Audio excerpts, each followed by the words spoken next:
Matt Stepp, Dave Campbell's Texas football here at Butler Stadium in Houston, here with the head coach of the Houston Heights Bulldogs, Coach Stephen Dixon, after a 40-7 win over Houston Westside.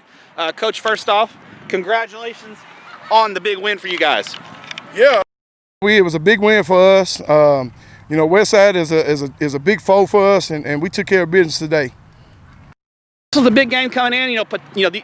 Both teams have aspirations of being playoff teams and potentially competing and trying to take down Lamar for the district title. So this was a big game to kind of get to that point. And I thought you guys took control of the game early and really took advantage of some of their mistakes. That your offense really capitalized in the short fields. And I know you got to be happy when you can get a short field and turn those into 7. Right. I mean, we had a short field. Most of the day. I thought we did well offensively, but I thought we could have played a little bit better. We were inconsistent at times, and we had some players fill in as well. But definitely expecting some players back, and hopefully, this bye week we clean some things up and be better in a couple of weeks against a big time and tough foe in Lamar High School. Now, you mentioned the short fields. A lot of that had to do with your defense. Your defense was able to get 3 and outs, make them punt the ball, and they had some short punts to set up the short field. But if your defense doesn't get those 3 and outs, you guys don't get that short field. What was the defensive game plan coming in for you guys? That quarterback, they had a young quarterback, but he is a young kid, but phenomenal.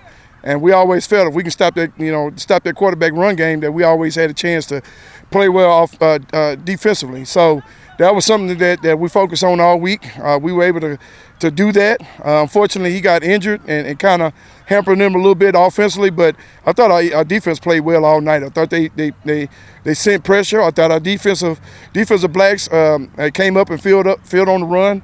I thought our linebackers played well throwing to the ball, and I think our defensive line played with great gap integrity. All right, now Douglas had a big game for you guys. He scored touchdowns in 3 different ways. He had 2 touchdown catches. He returned a kickoff for a touchdown. Right. Had a touchdown run in the second half. What makes him such a special player for you guys? He's just a little jitterbug. He can do it all. He can play running back, wide receiver, return kicks. Also can play quarterback as well. I mean, he's just phenomenal. He's a kid that should be on the radar of a lot of college coaches. And I expect them to come calling. And he stepped up in the midst of missing our top offensive weapon today in Kendrick Grimes. He had to miss today's game because of some circumstances, but I thought our offense did well. Offense did well without Kendrick today, and Keandrick Douglas stepped up in a big time way. You handle the bye week next week. Are you a guy who wants to give them a couple of days off and let the guys get healthy, kind of heal up those bumps and bruises? Right. Or do you get back to more basics, kind of blocking and tackling, kind of get back to the basics, especially this year with the reduced time you guys had to get ready for the season? I think more so than anything, we got to get some players back that we're missing. We need to get healthy. That's the most important thing. So we're going to take a couple of days off next week, but we're also going to work on some things that we need to work on to get better at, special team wise as well. And so the main thing for us is just getting healthy and cleaning up some of the mistakes that we've seen since the beginning of the year. Because our goal is again not only to win a district championship, but the thing about HISD is a lot of people hey, are they going to advance in the playoffs? And that's one thing that we want to definitely accomplish. Is not just winning the district championship, but once we get to the playoffs, advancing as far as we can go. We talked pregame a little bit, just about the 2020 and kind of the unique circumstances that we have.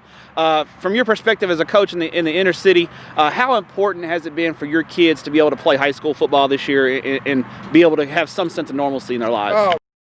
I'm going to say it like this. If you can coach in the inner city, you can coach anywhere. And so with these kids, football is the only thing that they have.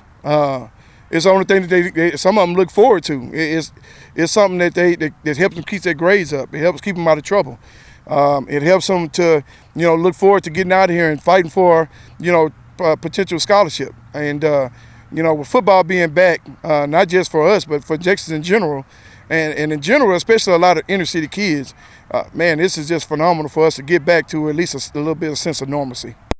Final question, we'll let you go, Coach. After a big win, what's the post-game meal of choice? What do you like? What's your favorite post-game meal after to celebrate a big win? Shoot, I'd probably say Mexican food. That's probably why I got a little belly right here. But Mexican food is always the choice. And after games, that's when me and my wife go. We go quite a bit to eat some Mexican food. Eat a guy or an enchilada guy? What's the go? I eat it all. Congratulations on the win. We appreciate what you do for student athletes in the state of Texas, and good luck the rest of the season. Thank you, Matt.